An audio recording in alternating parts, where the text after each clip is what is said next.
Bismillahirrahmanirrahim. Alhamdulillahirabbil alamin wa bihi nasta'inu ala umurid dunya waddin. Wassalatu wassalamu ala asyrafil anbiya'i wal mursalin sayyidina wa habibina wa syafi'ina wa maulana Muhammadin wa ala alihi wa ashabihi wa man tabi'ahum bi ihsanin ila yaumiddin, amma ba'du. Jamaah bapak-bapak dan ibu-ibu yang dirahmati Allah Subhanahu wa taala, alhamdulillah, puji syukur kehadirat Allah Subhanahu wa taala. Hari ini Allah masih memberikan kesempatan kepada kita semua untuk menghadiri majelis ilmu yang insyaallah penuh berkah dari Allah Subhanahu wa taala. Mudah-mudahan kita semua yang hadir di majelis ilmu ini senantiasa diberkahi keluarganya oleh Allah Subhanahu wa taala. Mudah-mudahan kita semua yang hadir dimudahkan segala urusannya, segala usahanya oleh Allah Subhanahu wa taala.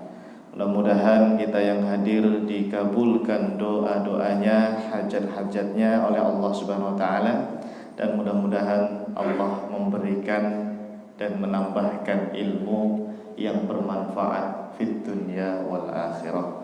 Amin ya rabbal alamin. Baik jamaah, Bapak Ibu yang dimuliakan Allah Subhanahu wa taala, sebelum kita bahas tentang sholat taubat, seperti biasa kita hadiahkan surah Al-Fatihah untuk para ulama kita, khususnya para ulama madhab Asy-Syafi'i dan yang lainnya.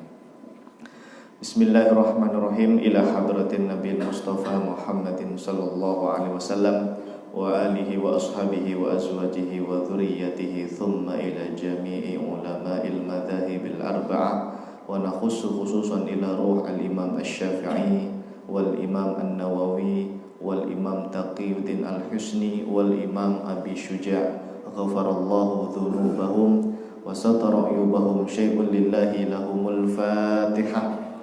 A'udzu billahi minasy syaithanir rajim. Bismillahirrahmanirrahim.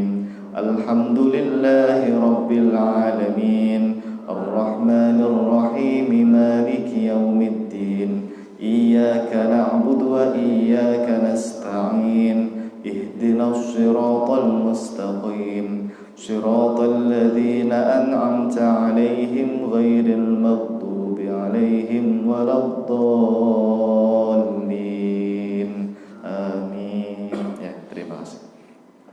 Baik, kita langsung saja dibacakan dulu kitab takribnya, dan juga nanti ada hadis yang berkaitan dengan sholat taubat ya. Ada siapa ini? Zakwan atau siapa?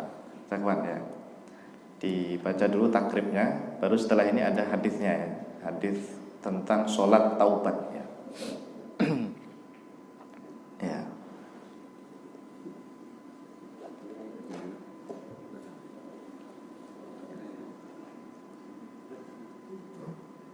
Bisa? Nggak hidup?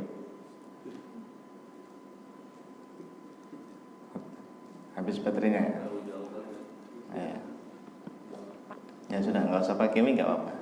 Nanti yang suaranya yang keras, masih muda kan ya. Ya, ya.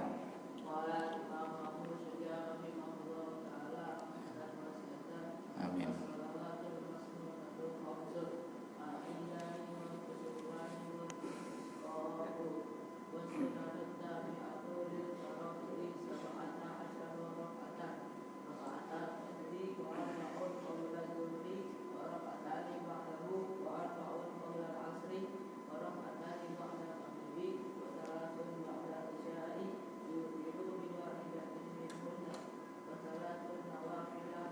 Wathalathu ya, wathalathu.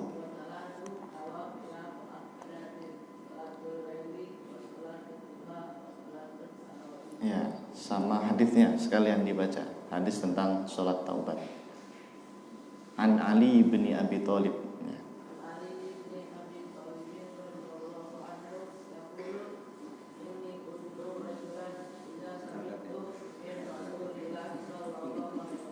Ya.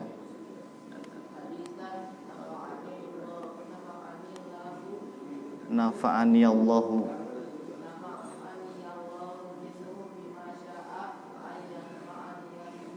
Ya.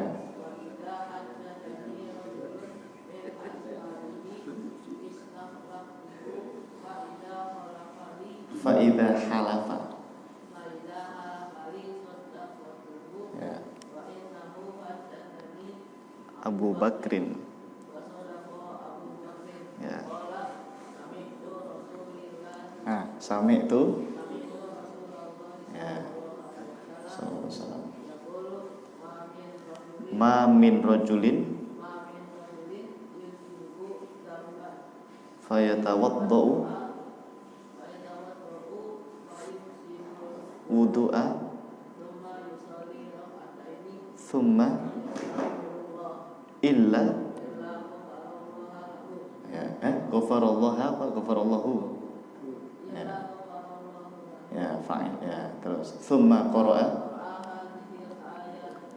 walladzi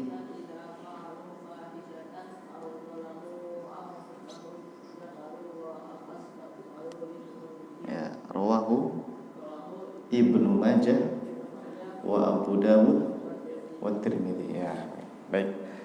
Terima kasih. Jemaah yang dimuliakan Allah Subhanahu wa taala, hari ini kita membahas tentang salat taubat ya, atau salatut taubah. Salat yang dilakukan oleh seseorang dengan harapan Allah mengampuni dosa. Baik dosa kecil maupun dosa besar, Pak. Jadi tidak harus dosa besar di sini. Kata para ulama, dosa kecil pun dianjurkan untuk melakukan sholat sunnah taubah. Ya, nanti kita bahas bagaimana ketentuannya, tata caranya, dan termasuk hukumnya ini apakah disepakati atau tidak oleh para ulama empat mazhab. Nah, yang pertama tadi sudah dibacakan hadis tentang sholat taubat. Mungkin ini sudah pernah dibahas oleh Kiai Jamal ya? Sudah pernah belum? Harusnya sudah. Ya, sudah ya. Jadi ada hadis riwayat Imam Ibnu Majah, Imam Abu Dawud, dan Imam At-Tirmidzi. Bahkan tidak hanya beliau saja, tidak hanya 3 ulama ini saja. Sebetulnya banyak. Ada Imam Ahmad, ada Imam Ibnu Khuzaimah, dan lain sebagainya. Yang kesemuanya itu menceritakan hadis dari sahabat Ali bin Abi Thalib radhiyallahu anhu. Beliau ini siapa, Pak? Ali bin Abi Thalib. Menantu Rasulullah dan juga ya khalifah juga ya, khalifah yang keempat, Abu Bakar, Umar, Utsman dan Ali radhiyallahu anhu. Jadi beliau ini ceritanya itu memberikan kabar, Pak, kepada kita semua. Ali bin Abi Thalib itu kalau mendapatkan hadis tidak langsung dari Nabi, Pak. Misalnya dari sahabat yang lain gitu ya, dari sahabat yang lain. Beliau selalu minta sahabat itu untuk bersumpah dulu. Ya, untuk bersumpah terlebih dahulu. Jadi beliau nggak mau ada hadis, ada ucapan Nabi itu tapi bukan benar-benar dari Nabi. Jadi maunya beliau, kalau memang Anda benar mendengar dari Nabi, tolong bersumpah atas nama Allah bahwa ini betul-betul diucapkan oleh Nabi SAW. Karena khawatir ada yang bohong begitu. Jadi beliau minta sumpah dulu, Pak, ke sahabat yang lain itu. Tapi kalau ketemu Abu Bakar, beliau nggak minta beliau untuk bersumpah, langsung percaya. Wah, pokoknya kalau Abu Bakar saya mah percaya. Nah, ini beda sendiri, beda. Jadi Ali bin Abi Thalib kalau mendengar hadis selain dari Abu Bakar selalu minta sahabat itu untuk bersumpah dulu bahwa ini benar-benar pernah diucapkan oleh Nabi Shallallahu Alaihi Wasallam. Tapi untuk yang ini Abu Bakar yang cerita, Pak, ya ngasih tahu ke beliau, ke Ali bin Abi Thalib bahwa Nabi bersabda begini-begini. Nah, beliau langsung percaya, nggak minta sumpah dulu kamu Abu Bakar, enggak, ya langsung dipercaya oleh Ali bin Abi Thalib. Jadi apa kata sahabat Abu Bakar? Qala sami'tu Rasulullah sallallahu alaihi wasallam yaqul. Nah, sami itu apa artinya, Pak? Saya mendengar. Siapa yang mendengar ini? Abu Bakar. Ya, cuma tadi yang cerita adalah Ali bin Abi Thalib. Beliau dari sahabat Abu Bakar. Nah, Abu Bakar tuh pernah dengar Nabi gitu kan. Sami'tu. Wah, ini hadis yang paling kuat itu redaksinya sami'tu kan. Kalau hadis qala Rasulullah itu barangkali tidak didengar langsung. Mungkin dia mendengarnya dari sahabat yang lain. Tapi kalau ada hadis Pak, bunyinya itu sami'tu, saya mendengar Rasulullah, berarti dia langsung di hadapan Nabi waktu itu, ngaji bareng lah istilahnya. Ya, ibaratnya kalau jamaah ngaji kitab takrib di hari Sabtu ini langsung dengar di sini. Ya, bukan dengarnya di YouTube ya. Ya sama-sama dengar tapi zaman dahulu kan nggak ada YouTube ya, di zaman sahabat tidak ada. Nah, apa kata Nabi Shallallahu Alaihi Wasallam? Sabda Rasulullah Shallallahu Alaihi Wasallam, ma min rojulin. Ma di sini artinya tidak. Tidaklah seseorang. Dalam hadis yang lain itu pakai muslimin, ma min muslimin. Dalam hadis yang lain nanti ma min abdin. Ya, macam-macam lah redaksinya ya. Ada yang rojulin, ada yang muslimin, ada yang apa muslimin ya. Ada yang abdin ya. Tidaklah seorang hamba gitu aja ya. Yudhnibu dzamban. Yudhnibu itu melakukan dosa, dzamban sebuah dosa. Fayatawaddau, kemudian dia berwudu, fayusinul wudu, dan wudunya itu disempurnakan. Nah, ini salah satu syaratnya nanti Pak. Untuk sholat taubah itu kalau ingin sempurna, wudunya harus sempurna. Ya, sempurna itu nanti kita jelaskan maksudnya apa sempurna itu ya. Thumma yusalli rak'atain. Nah, setelah wudu kata Nabi, kemudian dia sholat rak'atain, 2 rakaat. Jadi wudu, kemudian sholat 2 rakaat, masih ada satu lagi yang harus dilakukan. Thumma yastaghfirullah, kemudian beristighfar, minta ampun kepada Allah. Illa, kecuali pasti ghafarallahu lahu, Allah akan mengampuni dosa-dosanya. Jadi tidaklah seorang hamba itu kalau dia berdosa, melakukan kesalahan, terus dia wudu, terus dia sholat, istighfar, kecuali pasti diampuni. Gampangnya begitu. Nah, ini fadilah orang yang mengerjakan sholat taubah itu insya Allah dosa-dosanya diampuni oleh Allah Subhanahu wa ta'ala. Sebetulnya ini mimbabit tawassul Pak. Kata para ulama, ini termasuk tawasulan. Kan kita itu kalau mau minta sama Allah, biasanya kan berdoa ya. Ya, minta sesuatu atau minta diampuni tadi ya. Biar doanya itu cespleng, apa ya cespleng? Doanya mustajab gitu ya. Doanya itu benar-benar makbul Pak. Maka kita tawasulan. Tawasulan dulu ini Pak. Dan tawasulan itu diperbolehkan oleh para ulama. Boleh dengan amal soleh dan lain sebagainya. Nah, salah satu tawasul yang paling afdol adalah tawasul dengan sholat Pak. Gitu. Ini apa-apa itu kalau ingin tawasul, cobalah dengan sholat. Karena sholat itu afdolul ibadat al-badaniyah, yaitu ibadah yang paling afdol, ibadah badaniyah. Ibadah yang kita kerjakan badan. Itu yang paling afdol sholat Pak, di antara yang ibadah yang lainnya. Nah, makanya ini tawasulannya dengan sholat 2 rakaat agar Allah itu mengampuni dosa kita. Oke. Nah, setelah Nabi bersabda seperti itu, tsumma qara'a hadhil ayah. Nabi kemudian membaca ayat ini. Ada yang hafal ayat ini? Tadi yang saya baca pas salat subuh tadi, Pak. Ya. A'udzubillahi minasyaitonirrajim. Bismillahirrahmanirrahim. وَالَّذِينَ إِذَا فَعَلُوا فَاحِشَةً أَوْ ظَلَمُوا أَنفُسَهُمْ ذَكَرُوا اللَّهَ فَاسْتَغْفَرُوا لِذُنُوبِهِمْ. Al-ayah, masih panjang itu. وَمَن يَغْفِرُ الذُّنُوبَ إِلَّا اللَّهُ وَلَمْ يُصِرُّوا عَلَى مَا فَعَلُوا وَهُمْ يَعْلَمُونَ. Nabi baca ayat ini yang terjemahnya kurang lebih, orang-orang yang melakukan kesalahan, fahisyah itu dosa ya, kesalahan. Atau dia menzolimi dirinya sendiri. Ya, zolim itu berarti melakukan kesalahan, Pak. Zakarullah, mereka langsung ingat Allah. Nah, ingat Allah itu di sini sebagian ulama mengatakan dia sholat. Sholat tadi itu loh, sholat 2 rakaat itu. Kan termasuk zikir, ingat kepada Allah.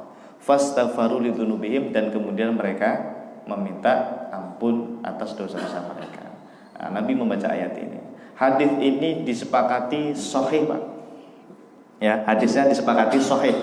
Imam Tirmidzi dalam Sunan At-Tirmidzi mengatakan hasan. Ulama yang lain mengatakan sahih. Jadi intinya hadisnya tidak bermasalah. Ya, tidak bermasalah. Dia hadis yang disepakati tentang kesahihannya. Berbeda dengan sholat apa yang kemarin yang bermasalah itu, Pak? Sholat? Nah, sholat awabin, terus sholat kemarin macam-macam ya. Yang kadang-kadang hadisnya itu diperdebatkan. Ada yang bilang sahih, ada yang bilang dhaif. Kalau untuk ini, Pak, sepakat, Pak. Ya, seluruh ulama mengatakan hadisnya sahih. Dan kalau kita cek takhrij hadisnya itu diantaranya tadi saya sebutkan paling tidak 3 ulama ya. Satu Imam Ibnu Majah, nomor hadisnya itu 1395. Ini versi yang di Maktabah Syamilahnya. Kemudian yang kedua ada dalam kitab Sunan Abu Dawud, nomor hadisnya 1521. Dan yang ketiga dalam Sunan At-Tirmidzi, nomor hadisnya 406. Ya, ini versi Maktabah Syamilah. Silahkan nanti dicek. Dan sebetulnya tidak hanya 3 ulama hadis ini saja. Ada Imam Ahmad, ada Imam Ibnu Khuzaimah, dan yang lainnya juga meriwayatkan hadis yang tadi sama ya, dengan redaksi yang agak mirip-miripnya. Nah, di 3 kitab ini, Pak, saya ambil sanadnya itu beda-beda. Tadi kan Ibnu Majah, Abu Dawud dan Tirmidzi. Ini sesuai urutan ya. Ibnu Majah itu tahun berapa, Pak, wafatnya? Masih ingat nggak? Pasti lupa lagi. Bukhari Muslim 256 261. Ya, 256 261. Kalau Ibnu Majah 273. Ya, Abu Dawud 275, ya, semakin ke atas 279 itu Imam At-Tirmidzi 279. Baru yang terakhir Imam Nasa'i 303 gitu. Nah, 3 ulama ini, Pak, ahli hadis ini meriwayatkan hadis yang tadi sama, tapi jalurnya beda-beda. Misal nih, ini Sunan Ibnu Majah, ini Sunan Abu Dawud, ini Sunan At-Tirmidzi. Kalau Sunan Ibnu Majah, Pak, beliau butuh berapa orang untuk sampai kepada sahabat Ali bin Abi Thalib tadi? Kan hadis tadi berasal dari sahabat Ali bin Abi Thalib yang diceritakan oleh Abu Bakar. Berapa? 1, 2, 3. Tahu Waqi', Pak? Kenal dengan Waqi'? Gurunya Imam Syafi'i. Ya, Waqi' bin Al-Jarrah, gurunya. Terus 4, 5, 6, 7, 8. Jadi dari Imam Ibnu Majah ke sahabat Ali bin Abi Thalib butuh berapa orang? 8 kurang lebih ya. 1, 2, 3, 4, 5, 6, 7, 8. Nah, sanadnya butuh 8 orang baru nyampe ke Ali bin Abi Thalib, Abu Bakar, baru Rasulullah SAW. Nanti beda lagi kalau Imam Abu Dawud. Ya, Imam Abu Dawud itu setelah Imam Ibnu Majah. Beliau malah butuh sanad hanya sekitar 1, 2, 3, 4, 5. Nah, 5 saja ya, hanya 5 karena di sini Ali ya, Ali bin Abi Thalib di sini. Jadi butuh 5 generasi atau 5 perawi istilahnya ya, 5 perawi untuk sampai kepada sahabat Ali bin Abi Thalib. Tapi di sini Utsman bin Mughirah ini sama. Jadi bedanya itu di awalnya ini, Pak. Sebelum Utsmannya ini ya, sebelum Utsman bin Mughirah ini yang beda-beda. Nah, orangnya beda-beda perawinya. Termasuk di Sunan At-Tirmidzi, ini yang paling bawah. Beliau itu 1, 2, 3, 4, 5. Nah, butuh 5 perawi baru sampai ke Ali bin Abi Thalib. Sama, jalurnya pasti ke Utsman bin Al-Mughirah ini. Hanya beda di depannya doang ya. Depan-depannya itu yang berbeda perawinya. Nah, makanya sanadnya kuat sekali itu, Pak. Saling menguatkan dengan jalur yang berbeda-beda. Nah, nanti silahkan untuk dibaca dalam Sunan Ibnu Majah, Sunan Abu Dawud, dan Sunan At-Tirmidzi. Oke. Nah, sekarang kita bahas tentang hukumnya. Sebagaimana tadi yang sudah saya sebutkan bahwa hadisnya saja sudah disepakati kesahihannya, apalagi hukum mengamalkannya, Pak, gitu. Nah, ini ada buktinya. Di dalam kitab Al-Mawsu'ah Al-Fiqhiyah Al-Kuwaitiyah itu disebutkan begini. Sholatut taubati, sholat taubah, mustahabbatun bittifaqil madzahibil arba'ati. Apa mustahabbatun? Disunahkan. Mustahabah itu sunnah hukumnya. Salat taubah itu pokoknya sunnah. Bittifaq al madzahibi al arba'ah, dengan apa? Ittifaq, kesepakatan. Jadi tidak ada yang bilang tidak sunnah, apalagi bilang bid'ah, nggak ada. Semuanya sepakat bittifaq, dengan kesepakatan al madzahibil arba'ah, ulama 4 madhab. Al madzahib al arba'ati. Ya. Kenapa arba'ati? Kok enggak arba'i? ini ngaji nahwu ini namanya. Ya, nanti kalau Bapak Ibu pengen menguasai ilmu nahwu sorof, ilmu untuk membaca kitab kuning itu ya istilahnya ya, biar tahu kenapa ini dibaca fathah, ini doma, ini kasroh, ini kenapa kok muannas mudzakkar, itu ilmunya namanya nahwu sorof itu. Ya, silahkan nanti dipelajari ya. Sudah pernah belajar nahwu sorof Bapak Ibu? Nah. Ya, mungkin sebagian pernah ya. Itu nikmat Pak kalau bisa Bapak Ibu bisa nahwu sorof Pak. Itu semua informasi tentang agama itu ada di kitab kuning kan. Kita baca itu nikmat sekali Pak. Bisa baca kitab kuning itu enak, dapat informasi banyak ilmu istilahnya gitu. Ya, tentu saja kalau ngaji ya memang harus ada guru. Tapi minimal dengan bisa baca sendiri itu kita paham ya, apa yang disampaikan para ulama. Karena kitab-kitab ulama itu berbahasa Arab. Kitab kuning itu kalau di pesantren kita nyebutnya ya, berbahasa Arab dan gundul lagi, tidak ada harokatnya ya. Untuk membacanya kan dengan ilmu nahwu dan sharaf ya. Nah, jadi intinya hukum sholat taubat menurut ulama 4 mazhab sepakat adalah sunnah. Kalau untuk mazhab Syafi'i, saya tidak menemukan di kitab Al-Majmu' Pak. Di kitab biasanya kan kita kalau ngaji, saya selalu menampilkan pendapat dari Imam An-Nawawi di dalam kitab Al-Majmu' secara Al-Muhadzab. Saya cari-cari, udah saya ubek-ubek, itu tidak ada, tidak ketemu lah istilah. Pembahasannya itu tidak ketemu. Ya mungkin ada, tapi saya nggak tahu di mana gitu ya. Nah saya malah menemukannya itu di kitab Madzhab Syafi'i yang lain. Misalnya ini ada kitab Asnal Matalib fi Syarhi Raudhit Thalib. Kitabnya siapa ini Pak? Itu udah saya tulis namanya. Imam Zakaria Al-Ansori. Beliau wafat tahun 926. Beliau ini Pak, muridnya Imam Ibnu Hajar Al-Asqalani. Dan beliau gurunya Imam Ibnu Hajar Al-Haytami. Jadi ke atas siapa tadi gurunya? Ibnu Hajar Al-Asqalani, ke bawah punya murid namanya Ibnu Hajar Al-Haytami. Makanya beliau pernah bilang, waqa'tu baina hajarain. Waqa'tu baina hajarain. Saya itu berada di antara 2 hajar. Hajar itu kan artinya batu, Pak. Ibnu Hajar kan anak batu istilahnya gitu. Jadi karena beliau punya guru namanya Ibnu Hajar, punya murid namanya Ibnu Hajar. Walaupun beda. Tadi yang ke atas guru itu namanya Al-Asqalani, pensyarah Sahih Bukhari itu. Terus ke bawah itu yang Al-Haytami, yang ulama madzhab Syafi'i juga ahli fikih beliau. Ya, jadi ini Imam Zakaria Al-Ansori. Beliau ini Pak ulama yang meringkas kitabnya Imam Nawawi. Jadi kalau kita mendalami fikih madzhab Syafi'i itu para ulama kita itu saling meringkas, mensarah. Jadi ada sanadnya gitu. Nah, beliau termasuk ulama yang meringkas kitabnya Imam Nawawi sampai nanti jadi kitab ini, Raudhit Thalib itu. Dan beliau sarah sendiri, nulis kitab sendiri, disarah sendiri. Jadi kitab ini Asnal Matalib gitu. Nah, ini saya temukan di sini, bunyinya begini. Qala al-Imam Abu Zakaria Al-Ansori rahimahullah, wa tusannu raq'atani. Kenapa enggak raq'ataini? Kok raq'atani? Nah, aku lagi nih. Karena dia menjadi naibul fa'il. Tusannu kan disunahkan. Maka kalau disunahkan itu butuh naibnya, butuh naibul fa'il. Maka harus marfu. Marfu itu dengan alif ya, raq'atani, bukan pakai ya, bukan raq'ataini. Inda taubati, ketika taubat, li khabari laisa 'abdin yudhnibu dzanban fayakum fayatabu wa yusalli raq'atain tsumma yastaghfirullah illa ghafara lahu, rawahu at-Tirmidzi wa hasanahu.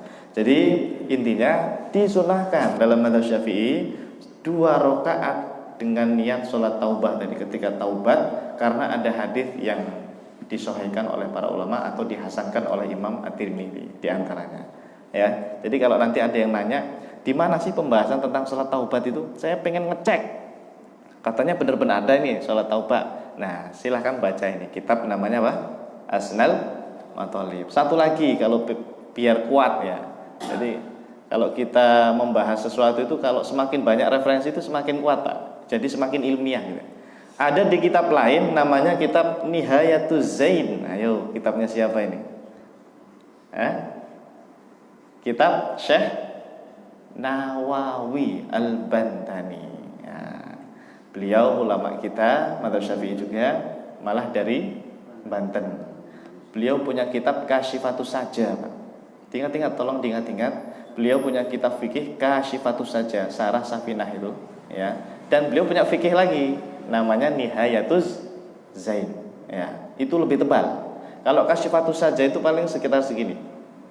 Safinah kan lebih tipis lagi ya, Safinah itu, karena ringkas, matang. Disarah menjadi sekitar segini tebalnya. Untuk Nihayatuz Zain itu lebih tebal lagi, Pak. Ya. Ada yang punya kitabnya Nihayatuz Zain? Belum ya? Nah, coba nanti beli, cari. Kata beliau, qala Syekh Nawawi Al-Bantani rahimahullah, wa minhu salatut taubah wa hiya rak'atan. Dan di antara salat sunnah kata beliau, salatut taubah adalah salat taubah, wa hiya rak'atan. Dan salat taubah itu 2 rakaat saja. Ya, 2 rakaat saja sebagaimana yang disebutkan di dalam hadis tadi. Nabi sallallahu alaihi wasallam mengatakan, "Tsumma yusalli rak'ataini." Yanwi bihima. Nah ini Pak pentingnya masalah niat sholat taubat. Yanwi bihima, seseorang itu berniat 2 rakaat tadi itu sunnatat taubati, yaitu sholat sunnah taubat. Nanti kita akan detailkan cara niatnya itu apa saja yang harus disebutkan. Kan dulu kalau sholat wajib tuh nyebutin berapa poin tuh? 3 atau 4 ya kalau jadi makmum ya. Terus nanti kalau sunnah berapa? Nah nanti kita sebutkan. Nah jadi intinya bisa dicek dalam kitab Asnal Mathalib atau kitab Nihayatuz Zain mengenai fatwa mazhab Syafi'i tentang kesunahan sholat taubah. Nah, tata caranya cukup 3 ini saja. Silahkan dilihat ke depan. Yang pertama, sholat taubat itu berdasarkan hadis tadi diawali dengan wudu yang sempurna. Sempurna itu kata para ulama, wudunya rukunnya terpenuhi dan termasuk sunnah-sunnahnya itu terpenuhi semuanya. Jadi nggak ada yang kelewatan lah istilahnya Pak. Barangkali kalau wudu itu ada yang cepet-cepet, nggak kumur-kumur lah, tidak menghirup air ke hidung atau tidak apa biasanya. Yang biasa ditinggalin itu apa biasanya? Kesunahan-kesunahan kan biasanya. Ya kalau rukun nggak mungkin dilewatin, nggak sah kalau rukun kelewatan. Nah makanya untuk sempurnanya wudu jamaah, rukunnya Anda penuhi, kemudian juga sunnah-sunnahnya. Jadi dibuka lagi tuh bab salat, bab wudunya ya. Waktu itu bab toharoh kita sudah bahas. Setelah berwudu, baru kemudian salat berapa rakaat? 2 rakaat. Nah ini niatnya adalah salat taubah. Sekaligus saya akan jelaskan. Salat sunnah itu Pak cukup menyebutkan 2 saja niat itu, yang dalam hatinya ya.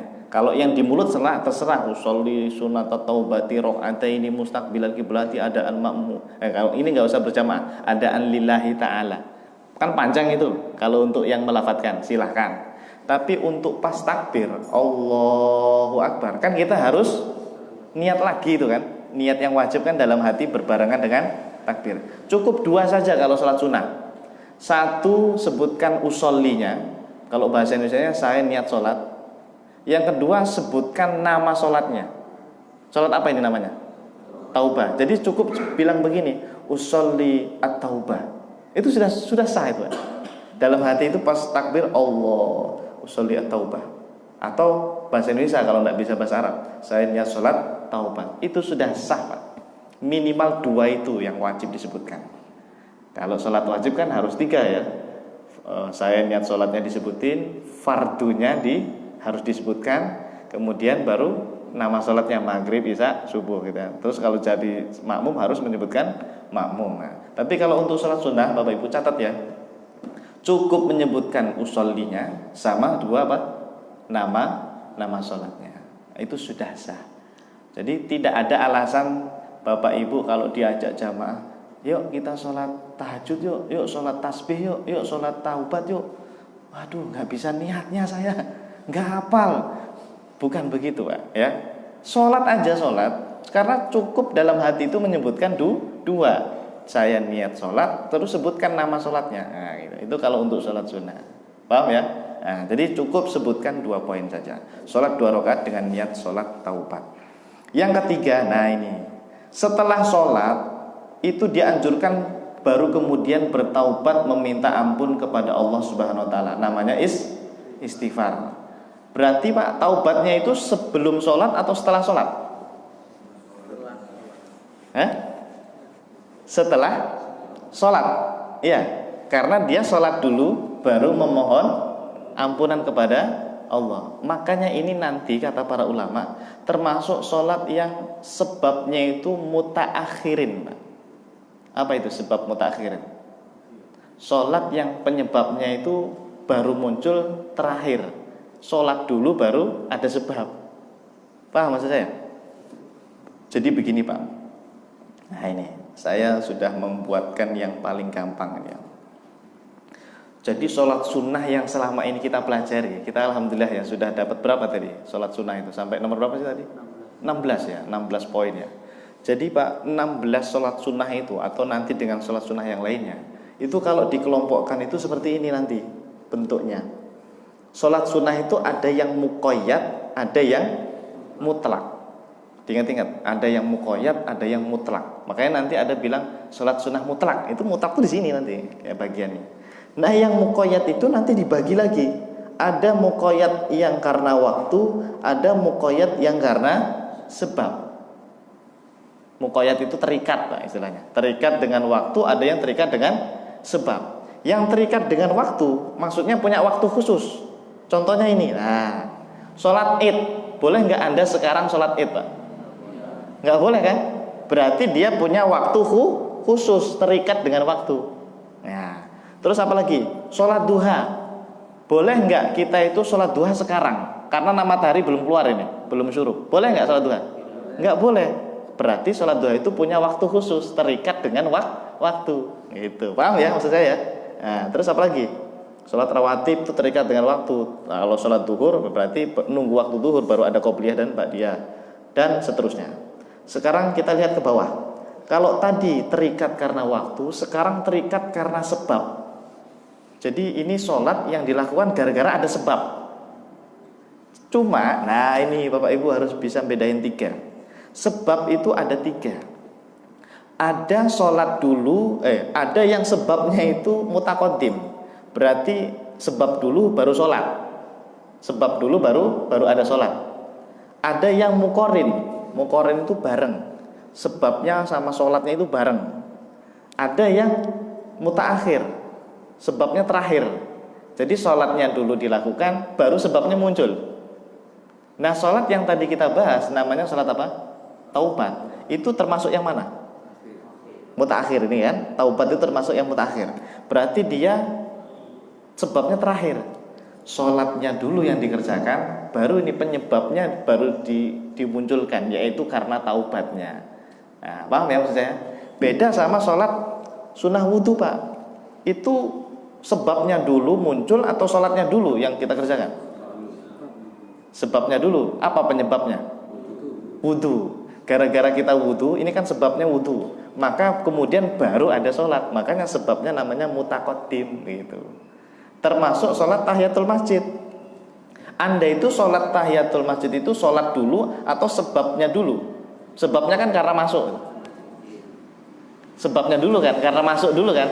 Gara-gara masuk masjid, sebabnya itu baru nanti kita sholat 2 rakaat. Makanya disebut sababun mutaqaddim gitu. Sebab yang di awal sebelum sholatnya. Tapi nanti ada sebab itu yang berbarengan dengan sholat. Namanya muqarin. Contohnya ini, sholat kusuf dan khusuf. Apa itu? Gerhana. Kita itu sholat gerhana itu sebelum ada gerhana atau setelah ada gerhana? Nah, ketika ada gerhananya kan baru kita sholat gak? Kalau gerhananya hilang, udah nggak ada sholat. Atau kalau gerhananya belum muncul, nggak ada sholat. Makanya ini namanya muqarin Mbak. Bareng. ketika ada peristiwa gerhananya berarti sholatnya itu bareng di situ. Ini luar biasa nih, para ulama kita itu membeda-bedakan sholat sunnah berdasarkan klasifikasi yang seperti ini ya. Ada karena terikat waktu, ada terikat sebab, dan yang sebab itu ada 3, mutaqaddim, muqarin, dan mutaakhir. Nah, sholat taubah itu ternyata dia sabab mutaakhir, gitu ya. Nah, wallahu a'lam bishawab. Baik, itu saja untuk hari ini. Alhamdulillah, Bapak Ibu, mudah-mudahan apa yang kita pelajari bermanfaat, bisa diamalkan, dan mudah-mudahan dosa-dosa kita diampuni oleh Allah Subhanahu wa taala. Coba nanti diamalkan nih ya sholat sunnah taubat ini. Karena baik dosa besar maupun dosa kecil ini disunahkan ya. Silakan kalau ada pertanyaan kita diskusi tanya jawab. Monggo. Ya. Silakan. Boleh bertanya apa saja. Tidak harus tentang sholat hajat. Ya, sholat taubat ya. Sudah paham semua ya? Kenapa? Oh, bacaan suratnya tidak ada. Artinya bebas. Ya, boleh membaca qul ya qulhu, itu yang sangat favorit sekali. Silahkan ya. Atau baca surat yang lain silahkan. Tidak ada surat khusus ya. Tidak ada surat khusus. Beda dengan sholat duha. Kalau sholat duha kan ada ketentuannya. Nabi biasanya baca ini dan ini. Untuk sholat taubat itu tidak ada anjuran khususnya, tidak ada. Bebas. Nah, kalau waktunya yang terpenting jangan di waktu yang dilarang 5 itu. Ya, jangan di 5 itu, yang ketika ba'da asar, ba'da subuh, ketika terbenam sama terbit, satu lagi ketika istiwa. Selain itu boleh. Pagi atau malam boleh, silakan. Siang atau malam boleh, silakan kerjakan. Yang penting jangan di 5 yang waktu terlarang itu. Ya, afdolnya sih malam. Malam paling afdol itu yang sepertiga malam yang akhir ya. Ada lagi? Istighfarnya biasa saja. Jadi intinya memohon ampun. Bisa dengan istighfar yang astagfirullahaladzim, alladzi la ilaha illa huwal hayyul qayyum, boleh. Atau istighfar yang puncaknya, yaitu sayyidul istighfar. Intinya kan meminta ampun, Pak. Bahkan kalaupun tidak hafal yang pakai bahasa Arab, yang sayyidul istighfar nggak hafal, atau yang astagfirullah aja nggak hafal misalnya, berbahasa Indonesia saja.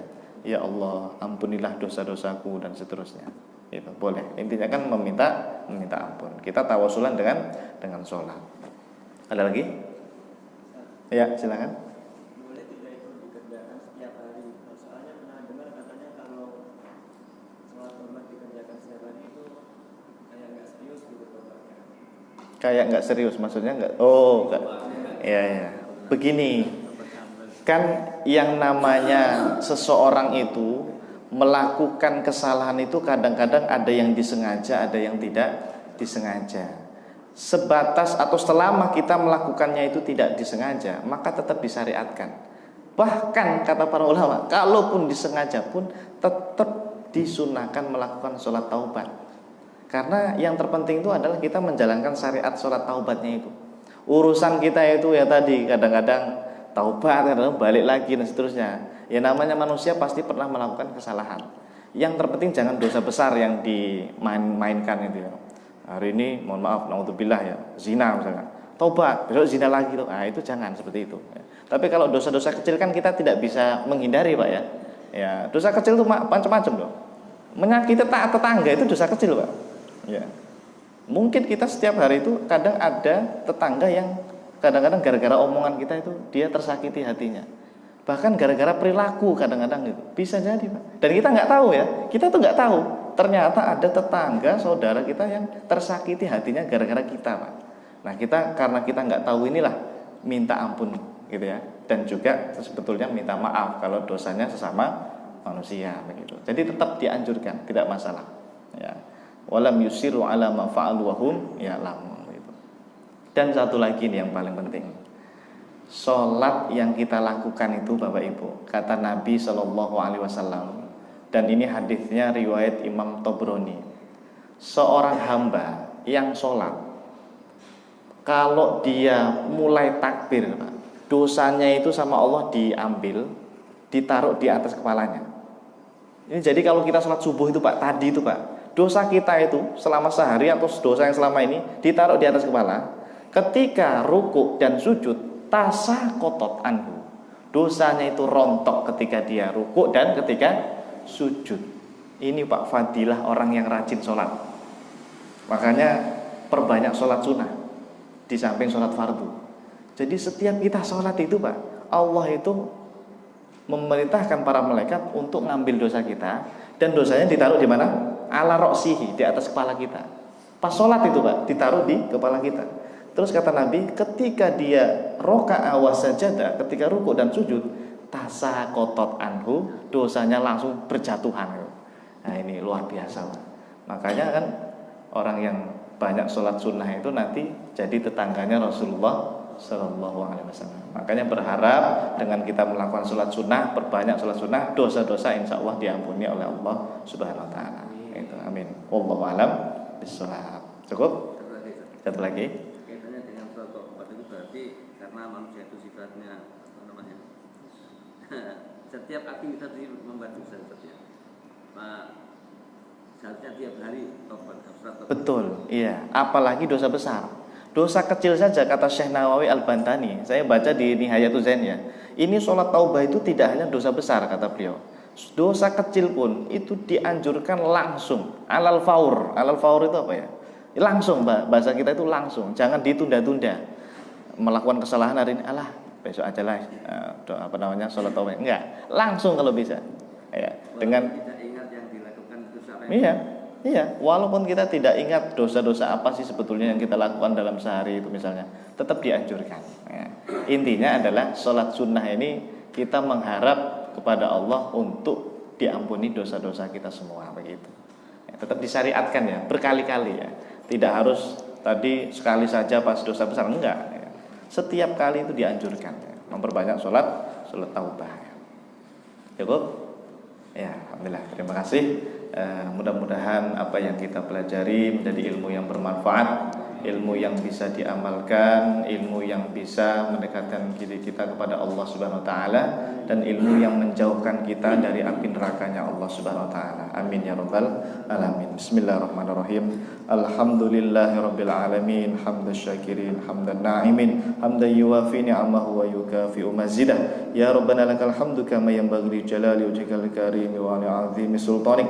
Allahumma salli wa sallim ala sayyidina Muhammad wa ala ali sayyidina Muhammad. Allahumma anfa'na bima 'allamtana wa 'allimna ma yanfa'una wa zidna 'ilman nafi'a bi rahmatika ya arhamar rahimin. Rabbana ighfir lana dhunubana wa liwalidina warhamhum kama rabbawna shighara. Rabbana hab lana min azwajina wa dhurriyyatina qurrata a'yunin waj'alna lil muttaqina imama. Rabbana atina fid dunya hasanah wa fil akhirati hasanah wa qina adzabannar. Wa sallallahu ala sayyidina Muhammadin nabil ummi wa ala alihi wa sahbihi wa baraka wa sallam.